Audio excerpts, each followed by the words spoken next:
Formación de genitales internos. Muy buen día. Revisaremos el tema de desarrollo del sistema genital, para lo cual iremos dibujando las estructuras. Listo, estamos viendo la pantalla y el tema que se revisa, yo te lo había comentado, es sistema genital.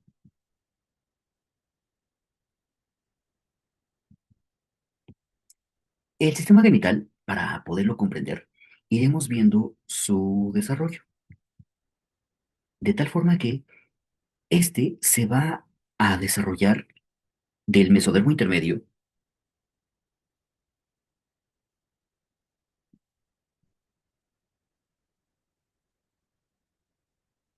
el cual se encuentra a lo largo de toda la pared dorsal del embrión.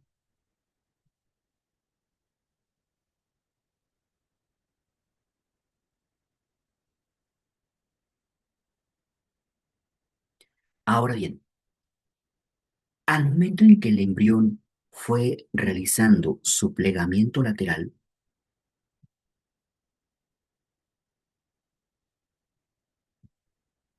hace que justamente este mesodermo intermedio tenga un desplazamiento hacia el nivel ventral, es decir, comienza a hacer este desplazamiento ventral, el cual hace que se pierda la conexión con los somites.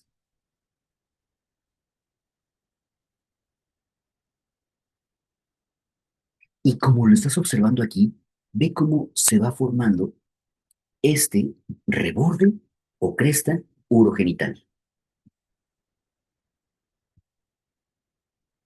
Colocamos ambos nombres, reborde o también cresta urogenital.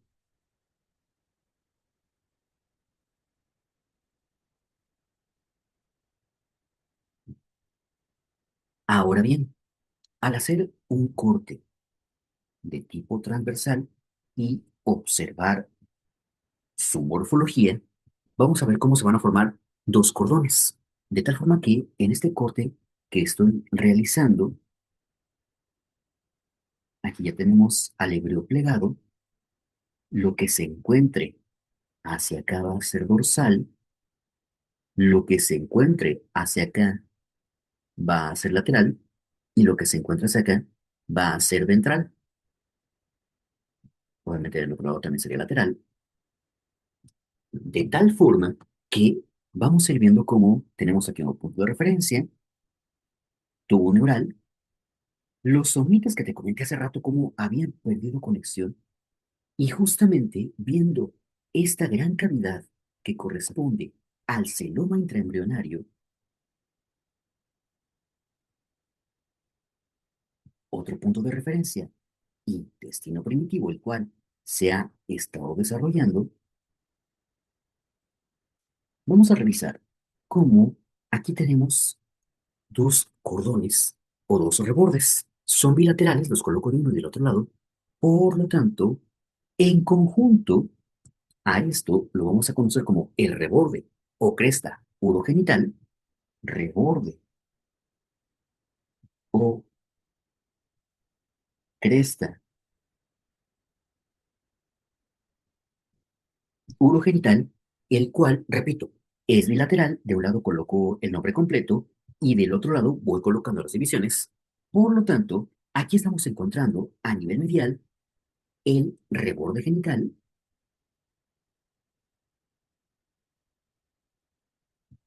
y más hacia lateral el reborde urinario.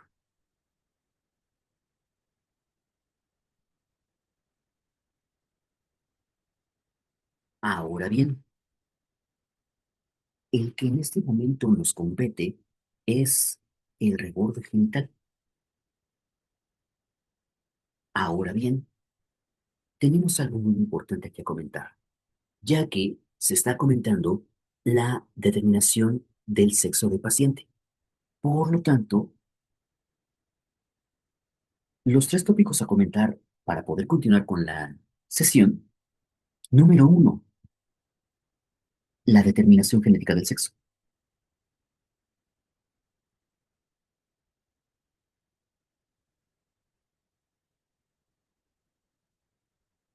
Número dos, una un periodo que será denominado etapa indiferenciada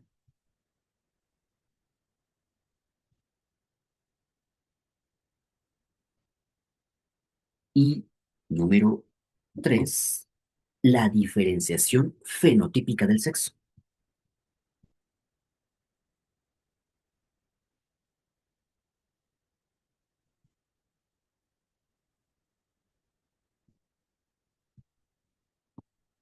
Por lo tanto, el primer punto que te estoy comentando aquí, que es la determinación genética del sexo, esta se va a establecer durante la fertilización. Entonces, esta se establece en qué punto, en el día cero que corresponde a la fertilización.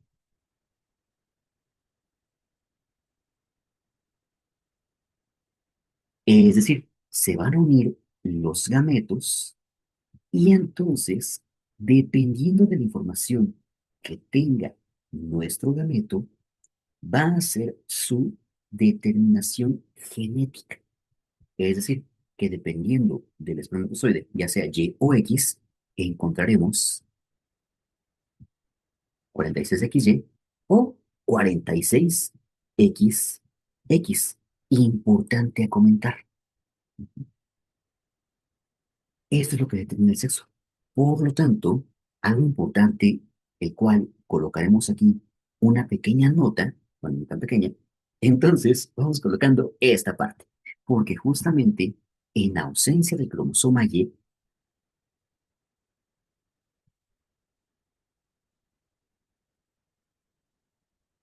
el sistema genital se va a desarrollar como femenino.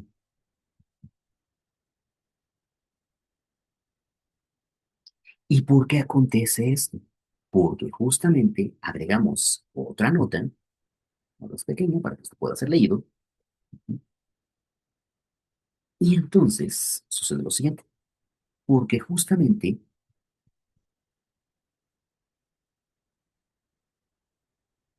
el cromosoma Y presenta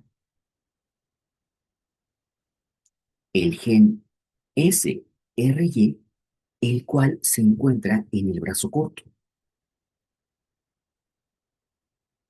Y algo importante es que tiene un desarrollo tan temprano, porque justamente comienza a expresarse en la etapa de dos células. Entonces, de manera muy temprana, es cuando comienza a desarrollarse. Muy esquemáticamente, aquí tendríamos al cromosoma Y, aquí está el brazo corto y aquí se va a encontrar el gen SRY. Ahora bien, se da la unión de los gametos. Perfecto, ya se unieron. Ahora bien, número 2, tenemos la etapa indiferenciada.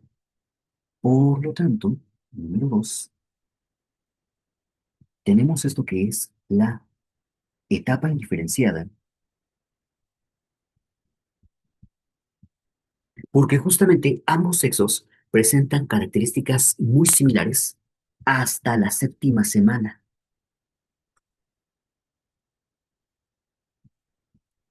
Por lo tanto, de manera general, tenemos a la gónada.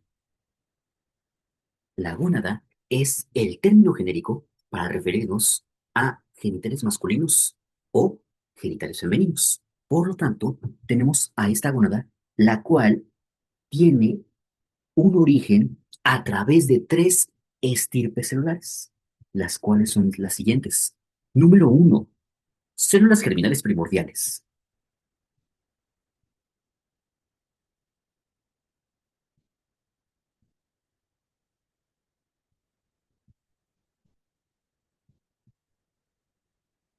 Número dos, el mesotelio, el cual me refiero a lo siguiente. Es este epitelio celómico, el cual lo voy a encontrar recubriendo la pared posterior del abdomen. pared posterior del abdomen.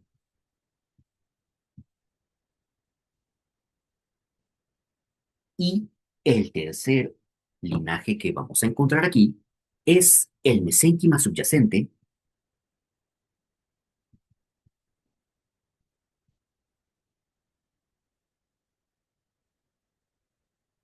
el cual es también de origen mesodérmico.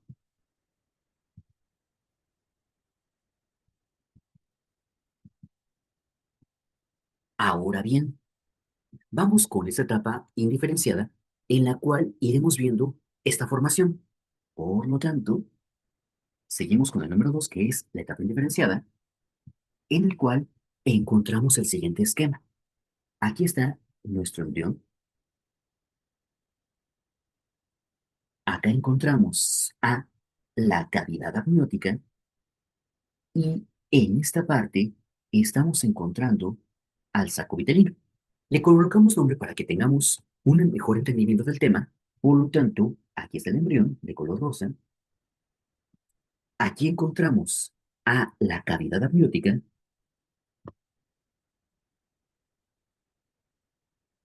Aquí se encuentra el saco vitelino.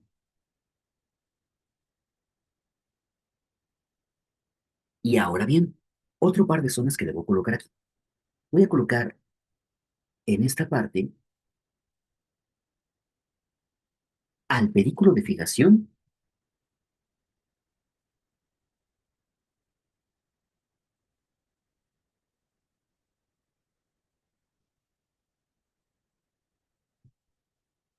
y alantoides.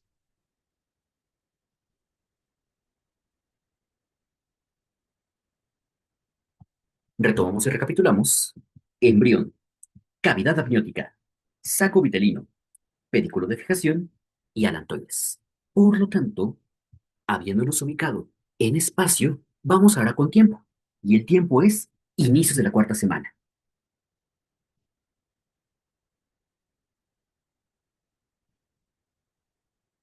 Por lo tanto, a inicios de la cuarta semana, vamos a encontrar cómo justamente las células germinales primordiales, las cuales son esféricas y grandes, células germinales primordiales,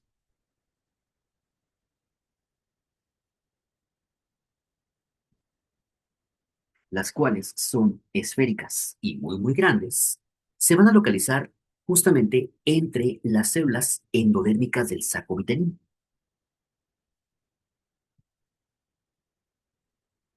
Entonces, su localización es entre las células endodérmicas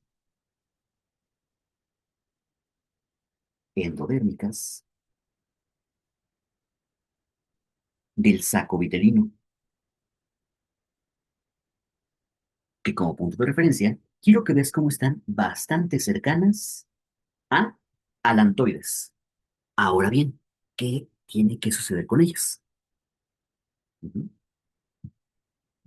En nuestra secuencia, vamos a ir viendo cómo durante la tubulación se va a incorporar parte del saco vitelino al embrión. Por lo tanto, voy a hacer un acercamiento en esta parte, colocamos la imagen y vamos dibujando. De tal forma que aquí ya tenemos a esta incorporación del saco vitelino. Vamos viendo cómo aquí ya se encuentran estructuras como la cloaca, alantoides,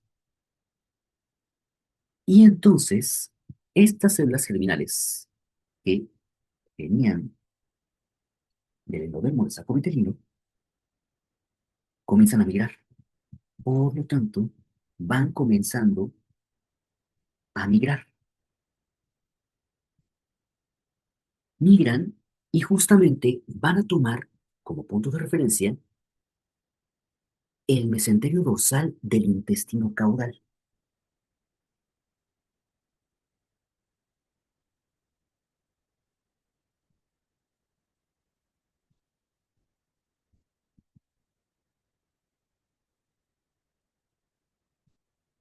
Mesenterio dorsal del intestino caudal.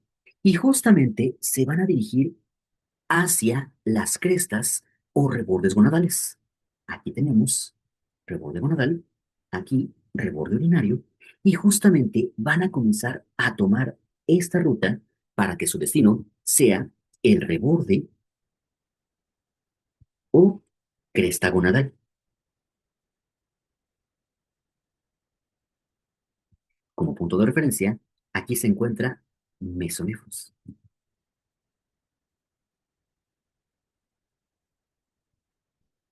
Y ahora bien, algo importante a comentar es que justamente estamos ya en sexta semana y justamente en sexta semana que se está dando este proceso morfogenético, van a llegar aproximadamente de 1000 a 2000 células germinales.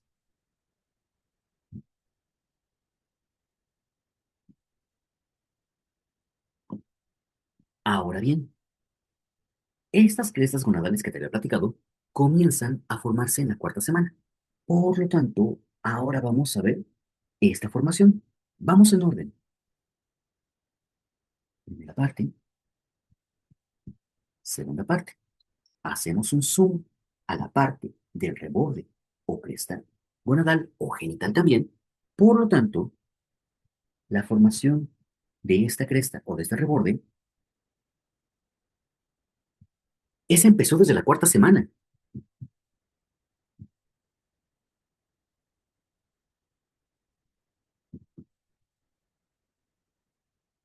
Y entonces, para la formación de esta cresta gonadal, al menos se requieren dos genes. Entonces, la cresta gonadal que se empezó a formar en la cuarta semana comienza por la expresión de al menos dos genes, los cuales son WT1 y el factor esteroidogénico de tipo 1 o SF1 por sus siglas en inglés.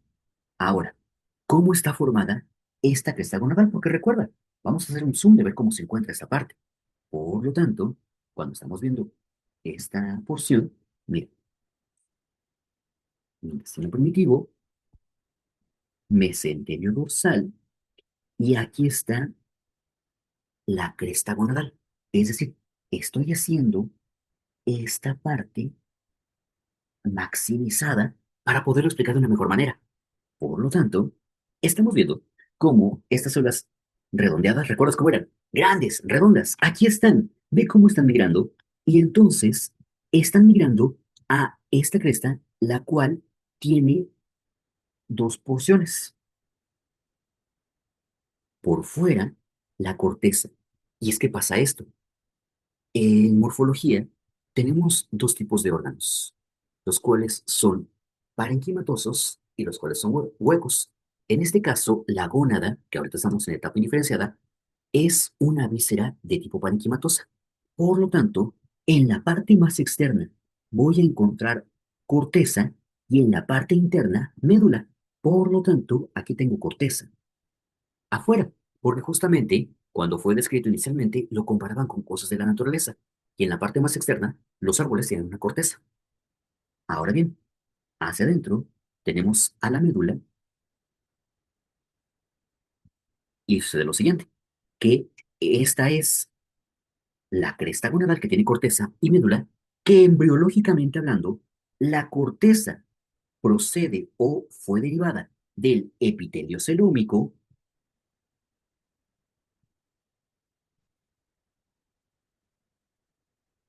y la médula que está en la parte interna, esta fue la que derivó del mesodermo.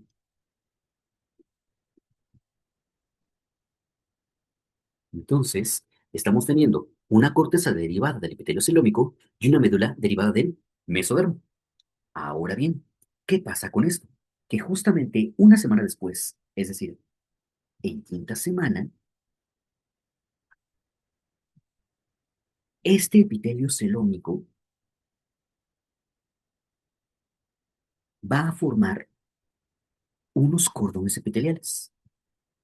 Entonces, este epitelio celómico va formando una serie de cordones. Por eso esquemáticamente te lo coloco en esta disposición, porque de manera interna son células que van formando cordones, cordones, cordones, es decir, muchos medios de unión entre ellas, los cuales van a corresponder a los cordones sexuales primarios. Por lo tanto, en quinta semana hay crecimiento y diferenciación del epitelio celómico en los cordones sexuales primarios, es decir, muchas células aquí por dentro formando estos cordones.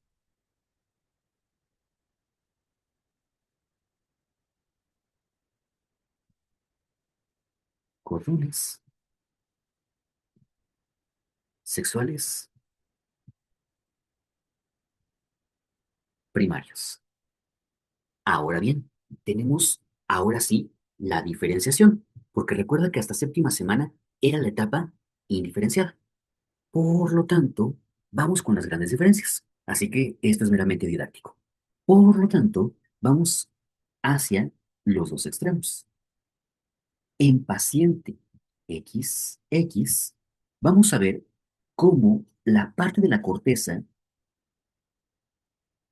se va a diferenciar en el ovario y la médula desaparece.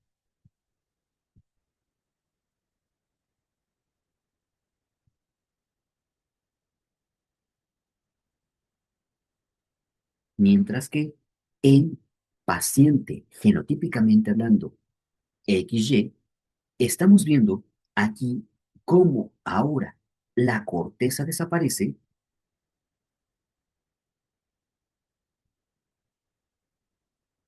y la médula es la que se va a diferenciar en testículo.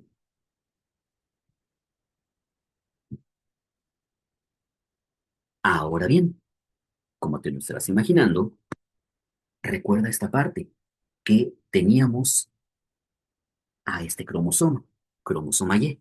¿Recuerdas que el cromosoma Y tenía esta parte importante que era qué cosa? El gen SRY, que justamente este gen comienza a producir el factor determinante testicular.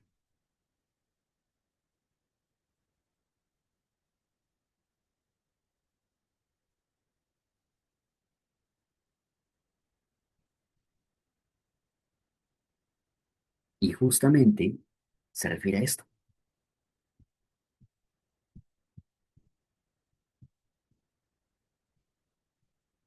exactamente a la testosterona. Ahora bien, aquí tendrá que producirse algo. La respuesta es no, porque recuerda cuál era el precepto. El precepto fue el siguiente. Aquí está. En ausencia del cromosoma Y, no hay gen SRY, por lo tanto, se desarrolla sistema genital femenino. Por lo tanto, aquí no se expresa nada, más bien es la ausencia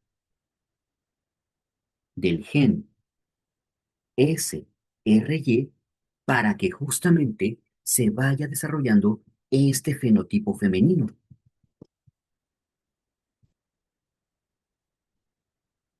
Y ahora bien, aquí hubo influencia hormonal, el factor determinante testicular, testosterona.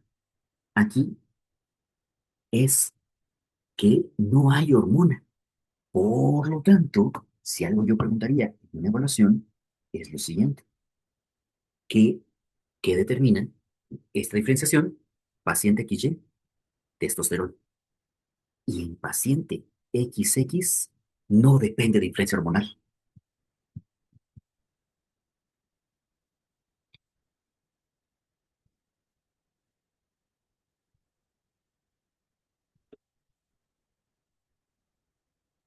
Ahora bien, seguimos todavía en la etapa indiferenciada. Aquí los estamos diferenciando. Recuerda que hasta la séptima semana estamos en la etapa indiferenciada. Ahora bien, aquí está nuestro esquema. Que sí, repito, algo importante que siempre te voy a recomendar a ti como estudiante de ciencias de la salud de cualquier escuela de medicina del país es que tengas orden. Siempre lleva el orden. Va a ser una gran clave para que te vaya muy bien en tus materias.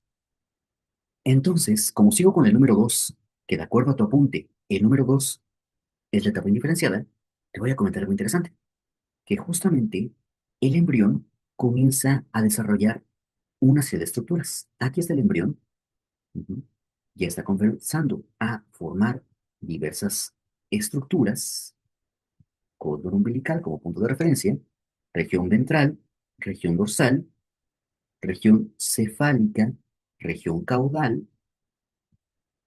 Por lo tanto, sigo la etapa indiferenciada, específicamente ahora entre quinta y séptima semana,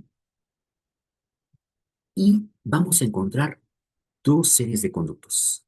Por lo tanto, aquí vamos a colocar a dos grupos de conductos, que son los conductos mesonéfricos y los conductos paramesonéfricos. Vamos a colocar aquí los dos, los mesonéfricos, y vamos a colocar aquí a los conductos paramesonéfricos. Por lo tanto, le colocamos nombre. Ujú. Estos son los conductos mesonéfricos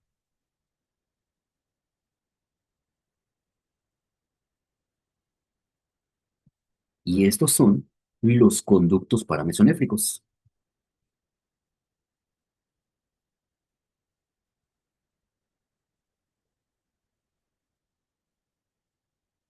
Con sus epónimos, el conducto mesonéfrico corresponde a los conductos de Wolff y los conductos paramesonéfricos corresponden a los conductos de Müller. Bien, ahora, se desarrollaron los conductos mesonéfricos o de Wolff y los conductos paramesonéfricos o de Müller. Los conductos mesonéfricos o de Wolff van a formar el sistema reproductor masculino y los conductos paramesonéfricos o de Müller van a formar el sistema reproductor femenino, que la mnemotecnia es la siguiente. Es meramente mnemotecnia, esperemos no ofender a nadie. De tal forma que los de Wolf van a formar como el hombre lobo a sistema masculino y los conductos de Müller, como dice Vanessa Labios, hacen todo de mujer. Por lo tanto, los conductos de Müller hacen todo de mujer y los conductos de Wolf al hombre lobo. Ahora bien, vamos con las siguientes porciones. Conductos sexuales. Entonces, aquí mismo lo podemos hacer. Vamos a colocar a nuestro lobo y a Vanessa por acá.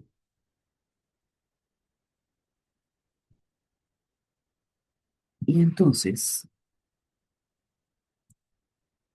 los conductos paramesonéfricos o de Müller, estos comienzan a desarrollarse a partir de la sexta semana como una invaginación del epitelio superficial.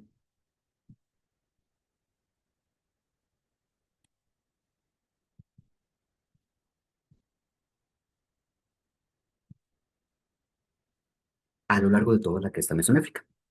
Como te diste cuenta, son paralelos a los conductos mesonéfricos.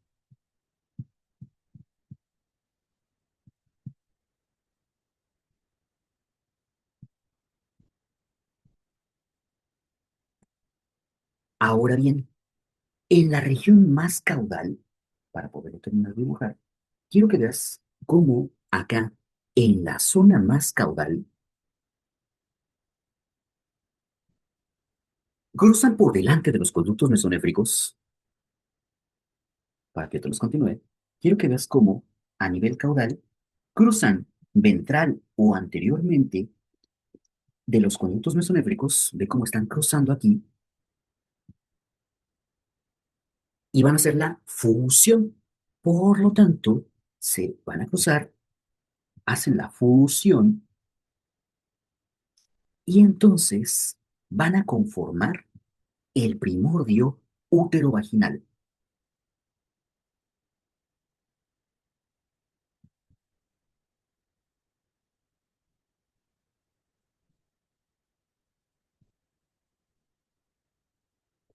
Ahora bien, este primordio útero-vaginal se va a comenzar a proyectar y va a formar un tubérculo, es decir, que viene la fusión de ambos, se forma el primordio útero-vaginal y se produce esta elevación, repito, de cómo se está formando esta fusión, como tengo al primordio útero-vaginal y esta proyección hacia la parte dorsal recibe el nombre de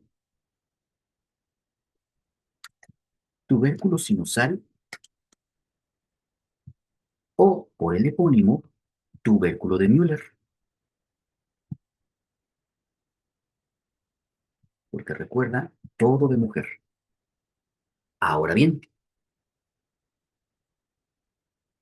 en paciente femenino, los conductos mesonéfricos o de Wolf van a desaparecer.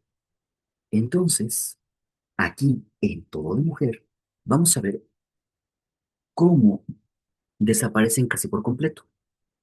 Repito, insisto, los conductos mesonéfricos desaparecen casi por completo.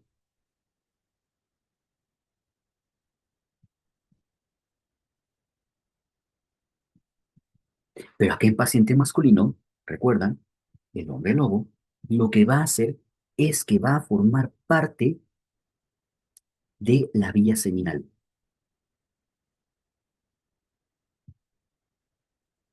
Ahora bien, vamos con la formación del testículo.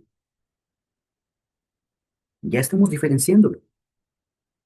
Por lo tanto, ¿recuerdas cómo teníamos una gónada indiferenciada? Por lo tanto, gónada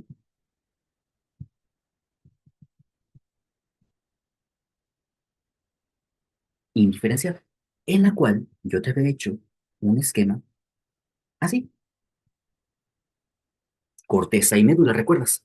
Como la corteza del árbol afuera y la médula, cuando llegas a la médula del asunto, llegas a la parte más interna. Por lo tanto,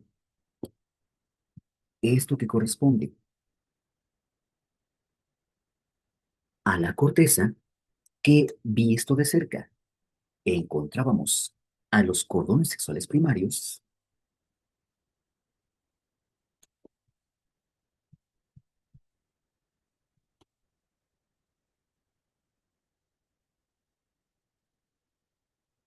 vamos a ir viendo cómo hay una separación. Y justamente cuando se forma la túnica albuginea, porque he de comentarte que el testículo va a tener capas o túnicas, por lo tanto,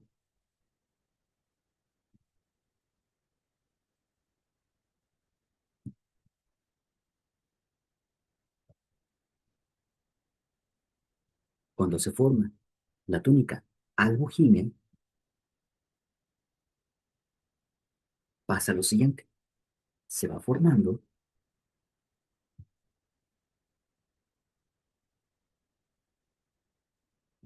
y entonces, al momento de formarse esta túnica albuginea, no sé si notaste cómo coloqué aquí estos elementos, porque justamente se están separando estos cordones del epitelio superficial. Por lo tanto, cuando se forma la túnica albuginea, los cordones sexuales primarios se separan del epitelio superficial.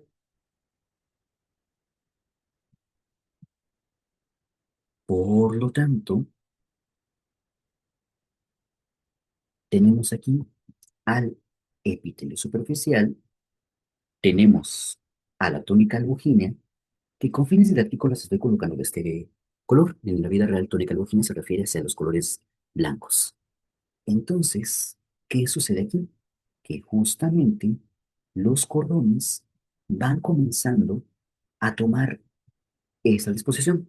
Por lo tanto, lo que fueron Los cordones sexuales primarios se van a formar los siguientes elementos.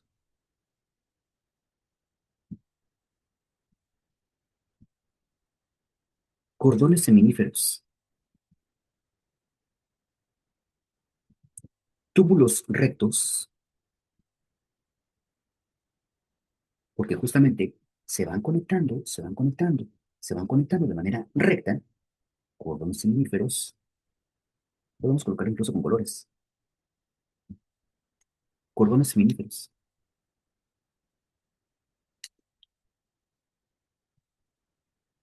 túbulos rectos, y luego un entrelazado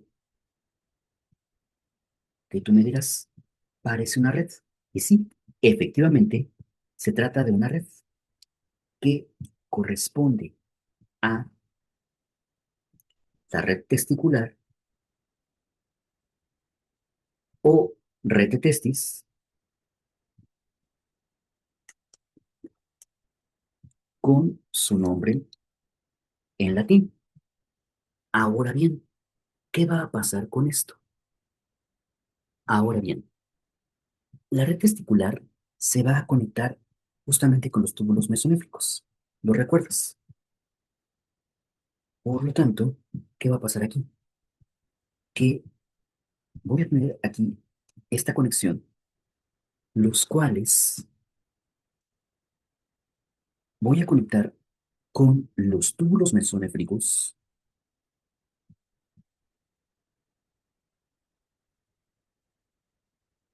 los cuales me van a formar ahora los siguientes conductos. Uno de los conductos que me forman es justamente los conductillos eferentes.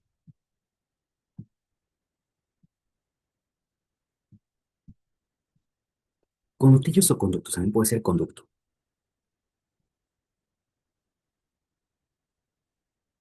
Y ahora bien, después de esos túbulos, tenemos al conducto mesonéfrico,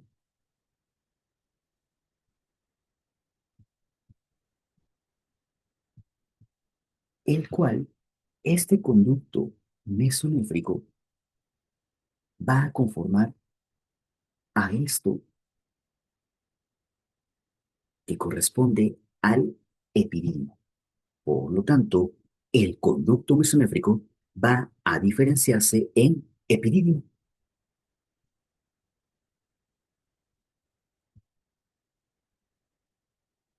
Ahora bien, esto se va a separar porque justamente los testículos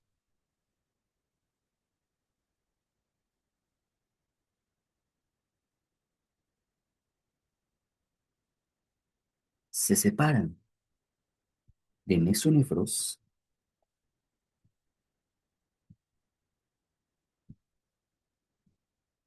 y quedan suspendidos.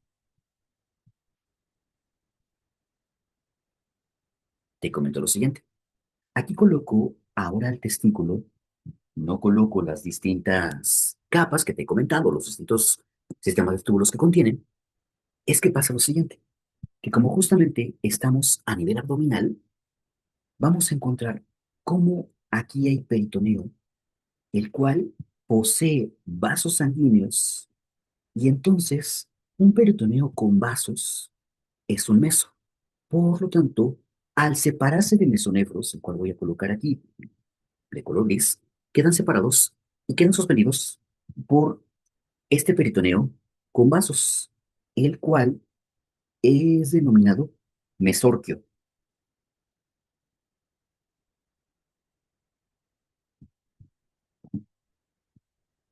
Ahora bien, importante a comentar, tenemos a los cordones seminíferos. En la etapa adolescente van a diferenciarse túbulos seminíferos, pero en este punto todavía son cordones. La diferencia entre un cordón y un túbulo es que el túbulo tiene una luz en su interior, mientras que el cordón presenta células dispersas. Por lo tanto, regresando un poquito a esta parte, vamos a ver cómo estos cordones seminíferos, vistos de cerca, vamos a ver cómo estos cordones seminíferos están constituidos por dos grupos de células, los cuales son las células sustentaculares. Repito, estos son nuestros cordones seminíferos,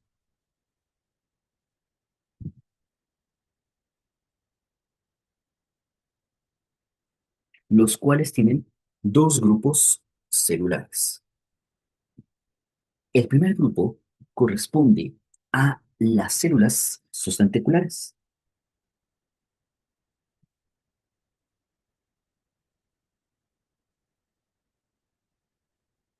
y estas van a ser con la letra S de Sertoli, que embriológicamente hablando proceden del epitelio superficial o epitelio celómico.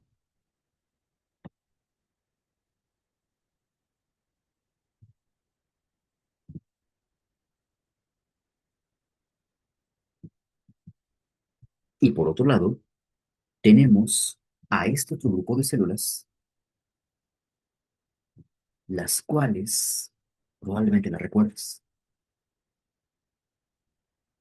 Este otro grupo de células son las células espermatogénicas,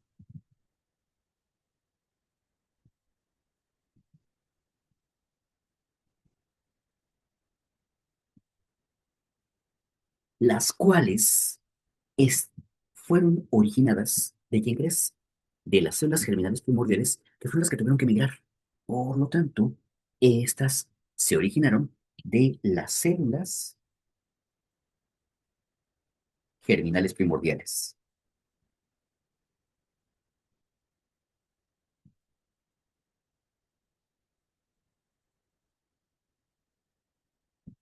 Ahora bien, tenemos otro grupo más que se encuentra por fuera, a nivel del intersticio.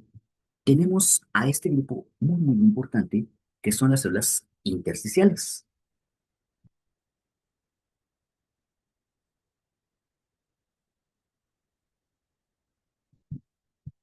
las cuales, al encontrarse lejos del cordón, le vamos a colocar la LD Leydig.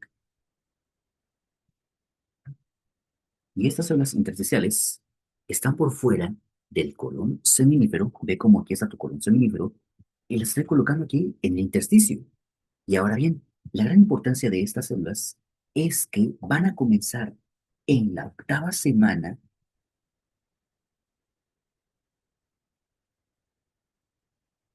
a producir testosterona.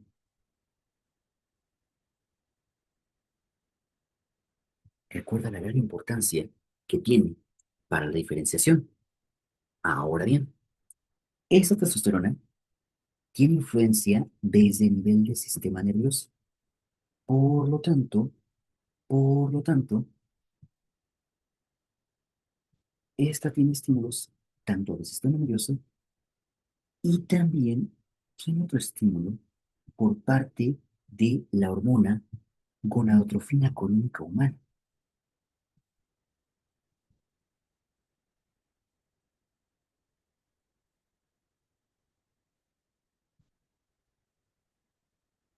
que si la encuentras como gonadotropina también es lo mismo. Lo que pasa es que este fonema PH puede ser F, puede ser una P, meramente para saber. Y ahora bien, ¿qué pasa con esta testosterona? Recuerda lo que te comenté en un par de dibujos previos, que justamente esta es la que induce la diferenciación de los túbulos. Por lo tanto, esta es la que va a inducir la diferenciación masculina de los conductos mesonéfricos o de Wolff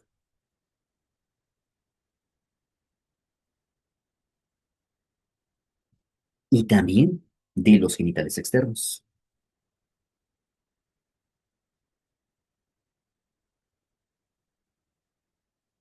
Y ahora bien, algo también importante comentar, que justamente tenemos a las células sustentaculares con la S de Sertoli. Recuerda, derivan del epitelio superficial o epitelio celómico. Por lo tanto, sucede lo siguiente. Estas células sustentaculares producen un factor que corresponde al factor inhibidor mülleriano. Y este factor inhibidor mülleriano, recuerda la mnemotecnia que te di para los conductos de Müller, ¿qué hace este? Suprime el desarrollo de los conductos paramesonéfricos.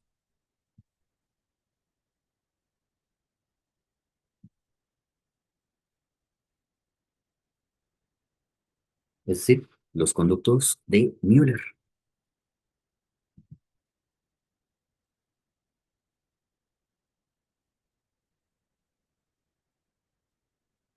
Ahora bien, vamos ahora con el desarrollo del ovario.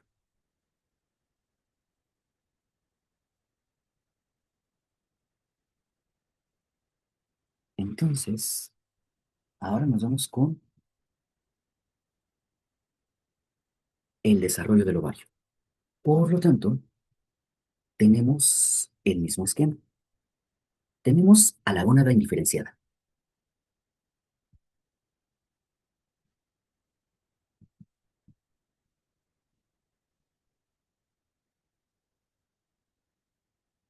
Esta es la gónada indiferenciada que tiene a su corteza y a su médula. Ujú. Ahora bien, va a ser extremadamente importante esto. Recuerdas que tenemos una migración, células grandes, redondeadas. Por lo tanto, quiero que veas cómo van llegando las células germinales primordiales, las células germinales primordiales, y entonces, ¿por qué te lo comento? Porque justamente para la diferenciación en ovarios es indispensable esta migración.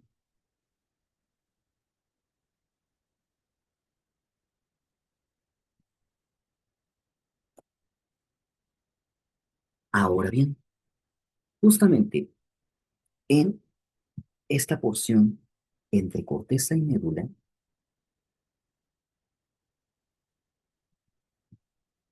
es decir, la zona de límite entre corteza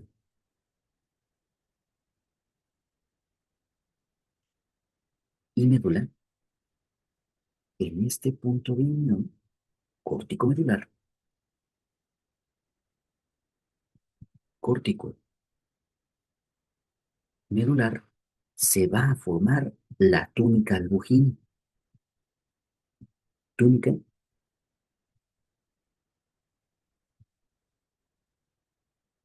albugín. Ahora bien, ¿qué va a pasar aquí? Que aquí tenemos cordones sexuales. En el caso del ovario pasa esto, que los cordones sexuales primarios en la región medular va formando una red muy pero muy rudimentaria que inmediatamente desaparece. Entonces, de corteza a médula, lo que fueron los cordones sexuales primarios,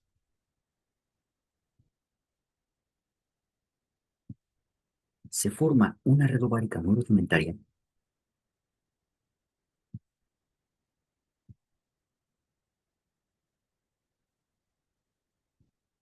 que pronto degenera y desaparece.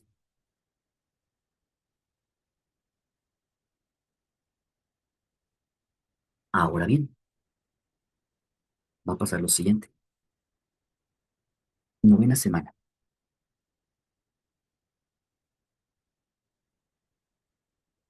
En novena semana, el ovario va a formar unos cordones sexuales secundarios o cordones corticales. Por lo tanto, teniendo en cuenta este primer esquema, te coloco uno de etapa fetal en el cual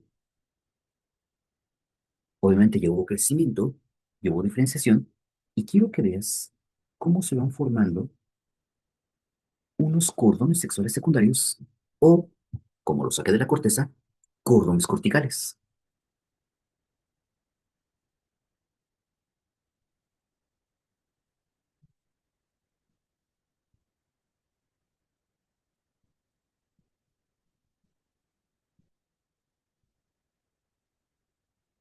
Ahora bien, ¿recuerdas que era fundamental la migración de las células germinales primordiales?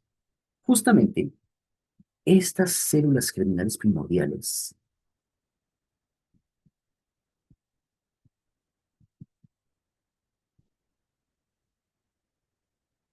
se van a diferenciar en ovogonias.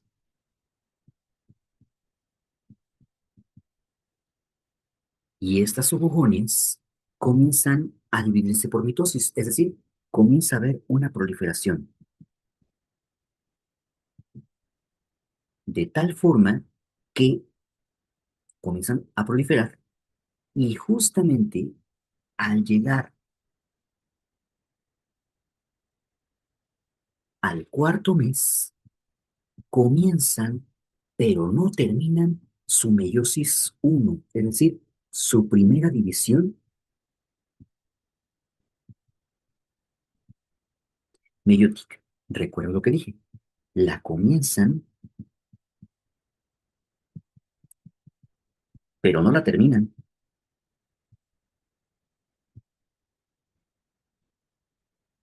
Ahora bien, cuando van iniciando esta meiosis, tenemos esta diferenciación en ovocito primario.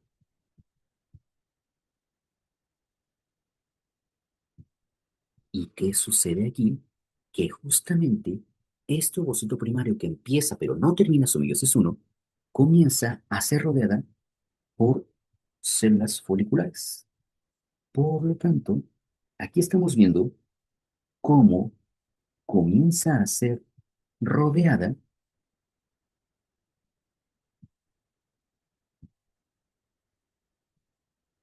por células foliculares. Por lo tanto, ovocito primario más células foliculares, que es aquí un epitelio de tipo plano simple, tenemos al folículo primordial,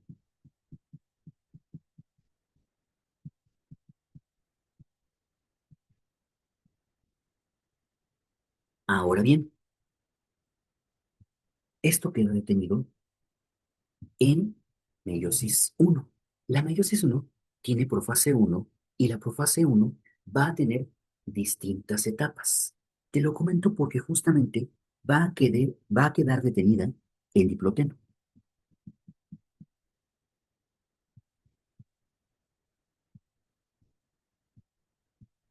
que también puede ser encontrada como dictioteno. Entonces, esta meiosis uno empieza, pero no termina, se queda en profase uno, específicamente en diploteno. Ahora bien, sí se van formando varias zoogogonias, y aunque muchas van a degenerar, más o menos vamos a encontrar que de ovocitos primarios encontraremos un número aproximado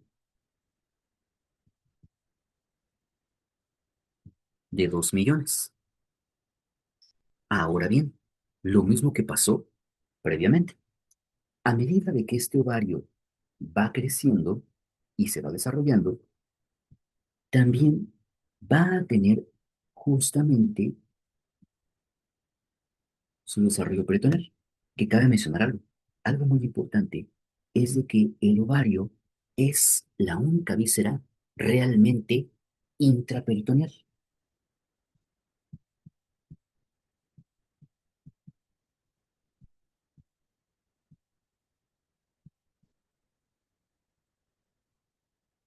Pero ahora bien, como queda justamente también suspendida con peritoneo con vasos sanguíneos, como también esto queda suspendido con peritoneo con vasos sanguíneos, por lo tanto, tenemos también a la formación del mesoovario. Ahora vamos con la tercera parte, que de acuerdo a nuestro orden corresponde a la diferenciación fenotípica del sexo. Por lo tanto, vamos ahora con este apunte. Número 3: diferenciación fenotípica del sexo.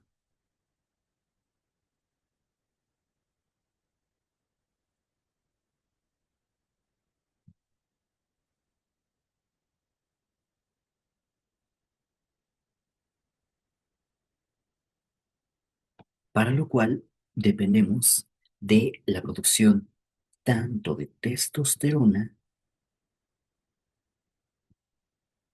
como del factor inhibidor mileriano.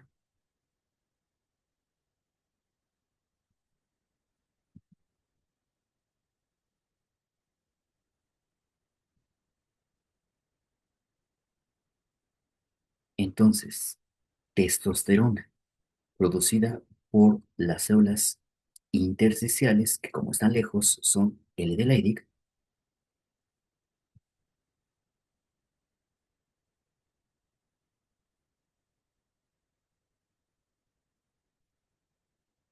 mientras que el factor inhibidor mülleriano las producen las células sustentaculares con la S de Sertoli. Por lo tanto, tenemos ya aquí a la gónada diferenciándose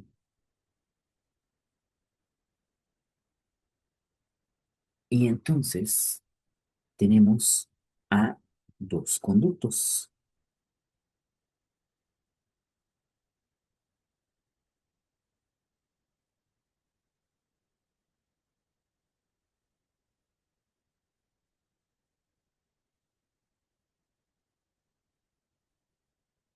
Por lo tanto, recuerda que por esta producción hormonal, por un lado,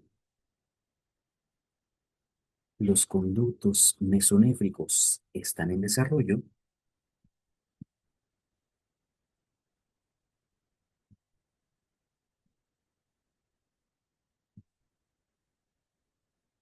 y los conductos paramesonéfricos, todo de mujer, Müller, en involución. Ahora bien, como te lo había comentado previamente, ¿qué va a pasar con esto? Que justamente el conducto mesonéfrico va a diferenciarse. Por lo tanto, se comienza a diferenciar en epidídimo.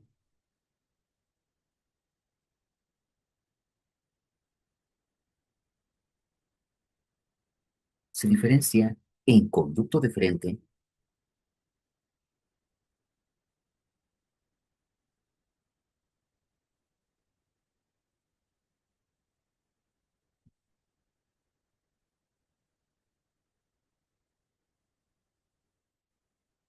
en conducto eyaculador y ve cómo crece, ve cómo va creciendo, va creciendo, va creciendo y también nos forma a la vesícula seminal.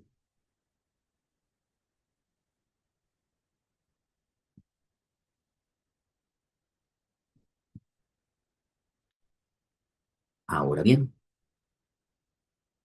¿cómo se va a formar otra de las glándulas? Porque ya tenemos una glándula. Número uno, o letra A, vesícula seminal. Nos faltan otro par de glándulas. Una de ellas, quiero que veas cómo el endodermo comienza a evaginarse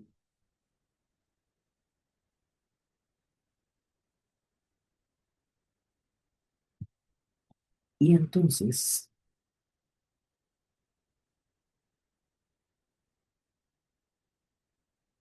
Este endodermo que comienza a evaginarse nos va a formar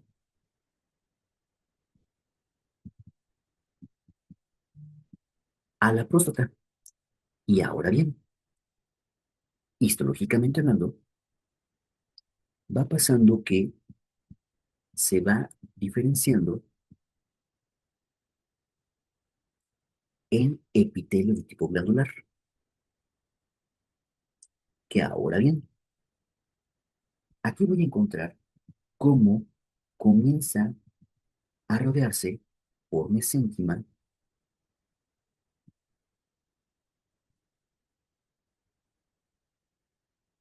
y este mesénquima, al momento de comenzar a rodear a este epitelio glandular, justamente nos va a formar tanto al tejido conjuntivo que forma parte del estroma,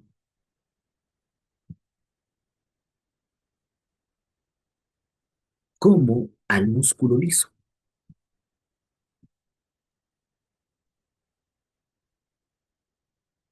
Ahora bien, una última conexión que debo de colocar aquí es justamente otra imaginación de endodermo. Entonces, también el endodermo comienza a evaginarse específicamente el endodermo de la uretra esponjosa. Ve cómo se fue evaginando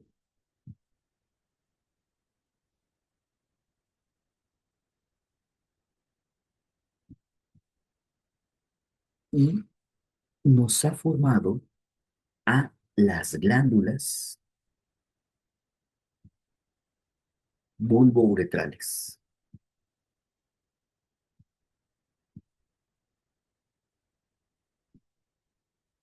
Ahora bien, esto fue en paciente XY, vesícula seminal, próstata y glándulas bulbouretrales. ¿Qué pasa en paciente XX? Aquí pasa lo siguiente. Entonces, nuevamente, aquí está nuestra gónada y aquí tenemos a los dos conductos. Es decir, tenemos al conducto mesonéfrico o conducto de Wolf y tenemos al conducto paramesonéfrico o conducto de Miller. Por lo tanto, ahora, en paciente femenino XX sucede lo siguiente. El conducto mesonéfrico comienza a involucionar.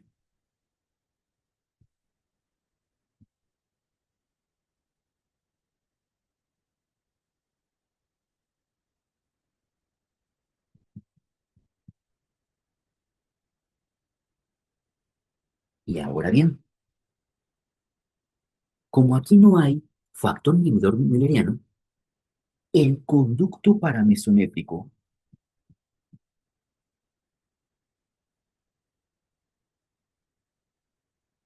continúa su desarrollo,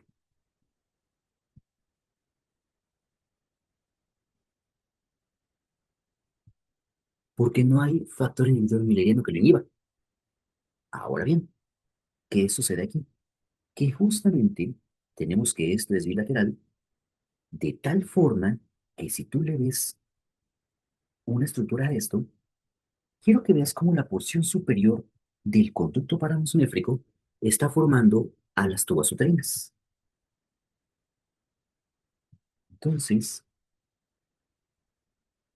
la porción superior de los conductos paramesonéfricos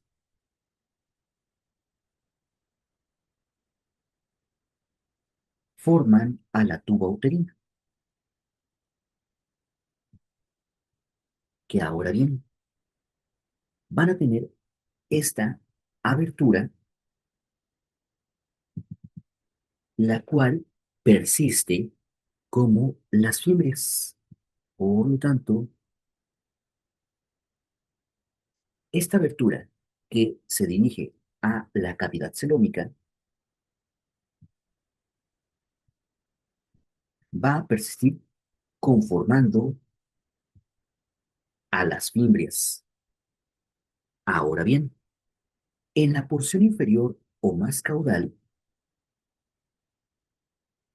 ambos conductos paramesonéfricos van creciendo de tal forma que van a formar al útero y también van a formar a la parte superior de la vagina.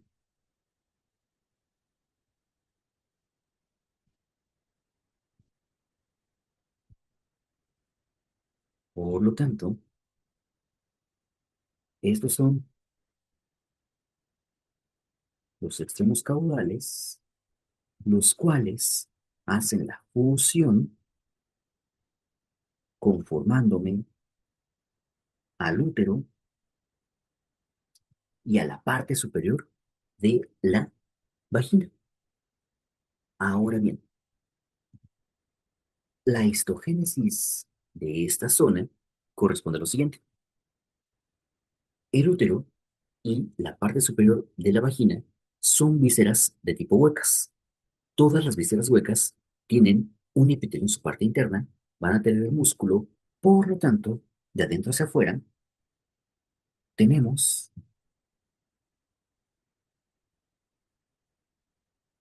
al endometrio, el cual procede directamente del conducto paramesonéfrico.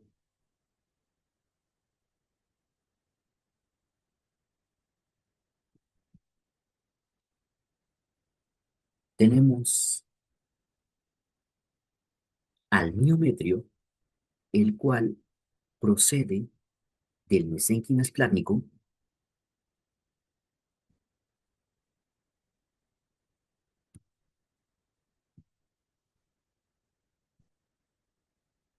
Y ahora bien, para la parte superior de la vagina,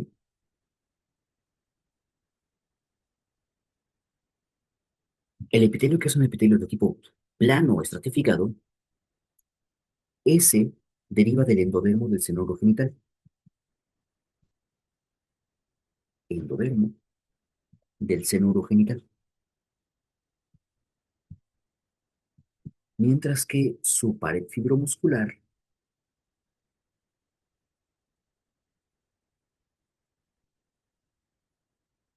viene de mesénquima esplácnico circundante,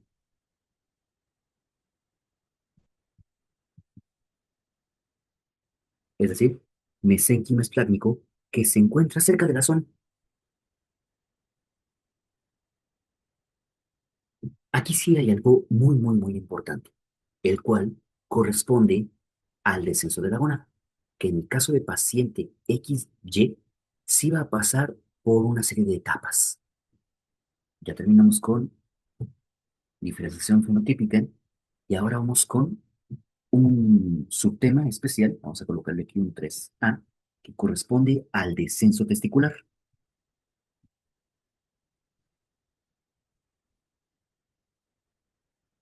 Entonces, pasa lo siguiente. Inicialmente se formó a nivel abdominal. De hecho, ambas gónadas están formadas a nivel abdominal. Eso explica por qué la arteria gonadal se forma a nivel de la aorta abdominal. Ahora bien, este descenso testicular empieza en la séptima semana y termina en la etapa perinatal.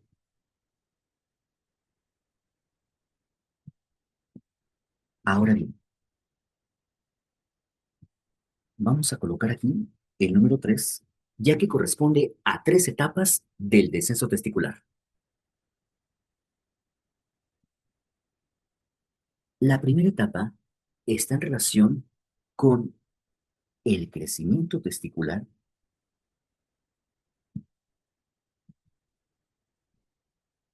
pero también con la regresión de los mesónefros.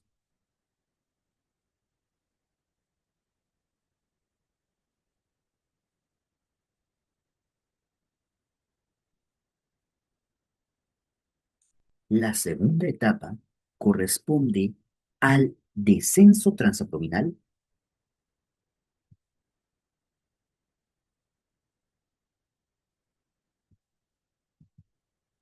hasta justamente llegar al anillo inguinal.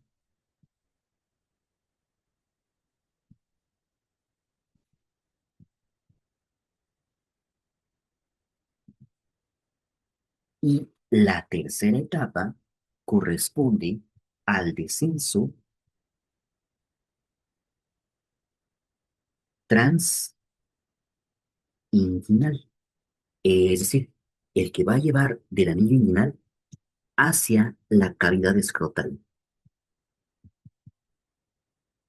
Por lo tanto, los testículos van bajando, van bajando y van bajando, primero pasando por la región posterior del abdomen, posteriormente pasando por anillo inguinal para que posteriormente lleguen a la bolsa escrotal. Por lo tanto, aquí una serie de cuestiones a comentar es que en el descenso abdominal van llevando a las capas y al llegar al escroto son las mismas capas, solamente que con otro nombre. Por lo tanto,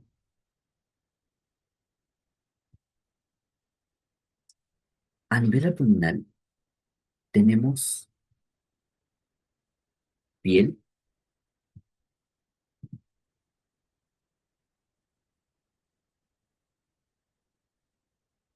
tejido subcutáneo, el cual corresponde a una capa adiposa y una capa membranosa.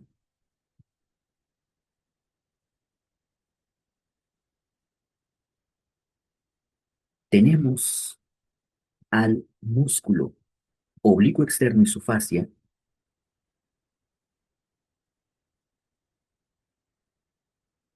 Tenemos al músculo oblicuo interno.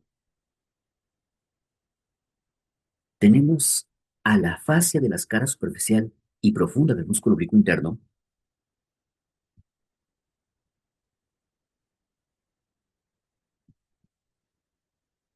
Fascia de las caras superficial y profunda del músculo oblicuo interno, al músculo transverso del abdomen,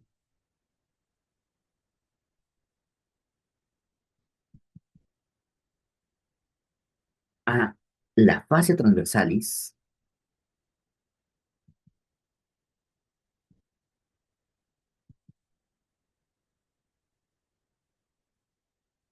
y finalmente al peritoneo. Entonces, todas estas capas que retomamos son piel, tejido adiposo, tejido subcutáneo, capa adiposa, capa membranosa, oblicuo externo, oblicuo interno, las fases de la escala superficial y profunda del músculo oblicuo interno, músculo transverso del abdomen, fascia transversalis y peritoneo, dependiendo de la región, van a ir cambiando ligeramente de nombre, porque esto fue a nivel de pared abdominal.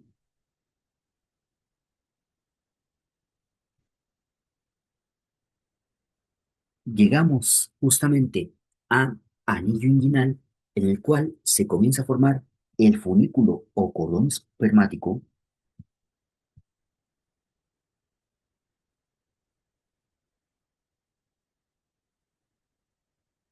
en el cual encontramos a lo siguiente.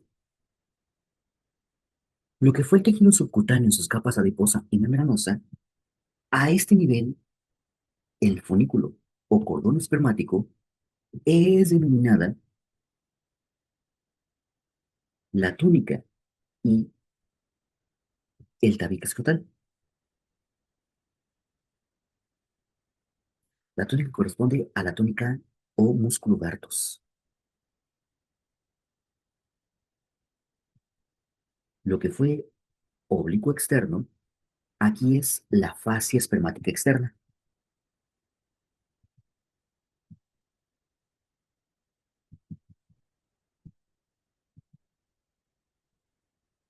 Lo que fue oblicuo interno, acá es el músculo cremaster.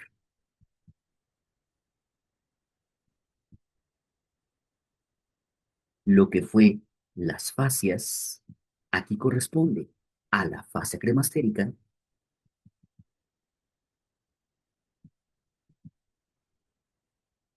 Lo que fue la fascia transversales, aquí corresponde a la fascia espermática interna.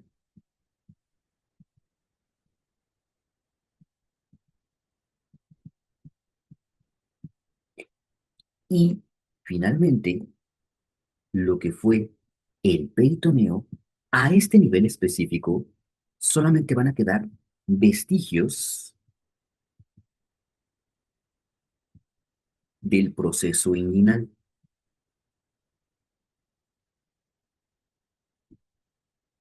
Ahora bien, en el último paso, repito, esto es en su paso para llegar al anillo inguinal que forma el cofunículo o cordón espermático. Esto fue en pared abdominal. Cuando llegamos a nivel escrotal, encontramos lo siguiente. Piel,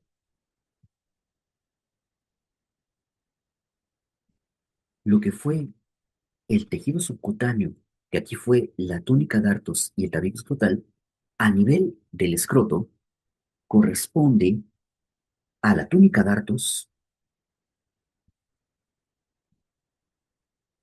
y al músculo dartos.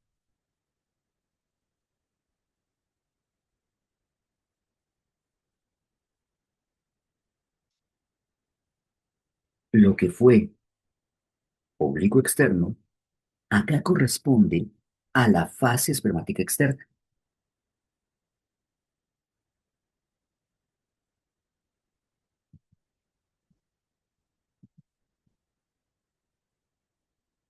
Lo que fue el músculo oblicuo interno, acá corresponde al músculo cremaster.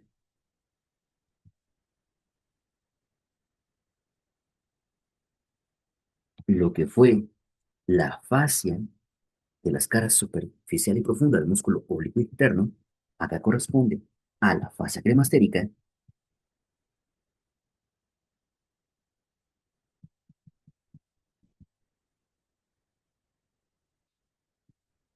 Lo que fue la fascia transversalis, acá también corresponde a la fascia espermática interna.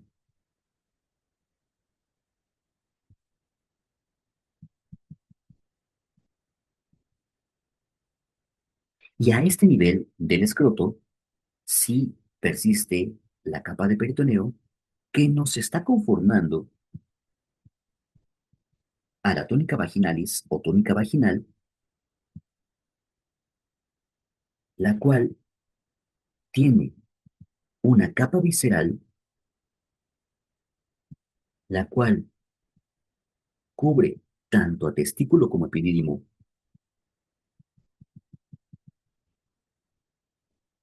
así como a la capa parietal.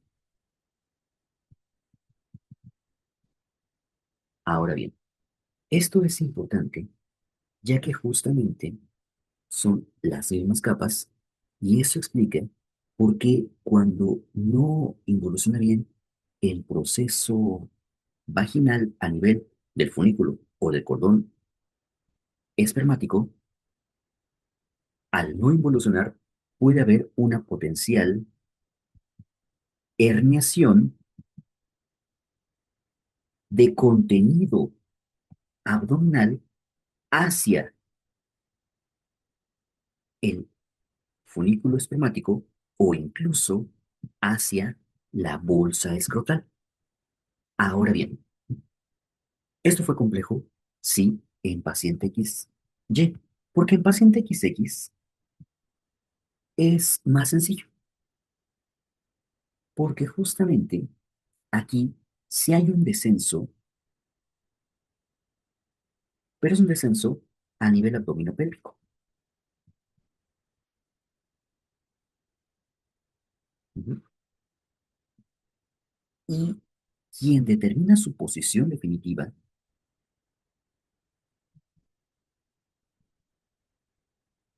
son justamente los remanentes mesonéficos. Lo que comenté hace un momento,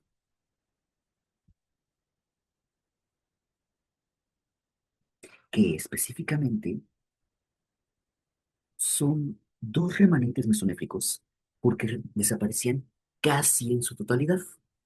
Los dos remanentes mesonéficos corresponden al ligamento suspensorio y al ligamento redondo del ovario.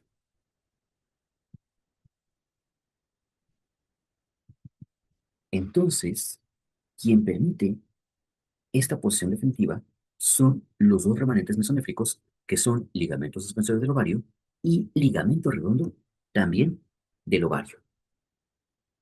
Y con esto damos por concluida la sesión de genitales internos.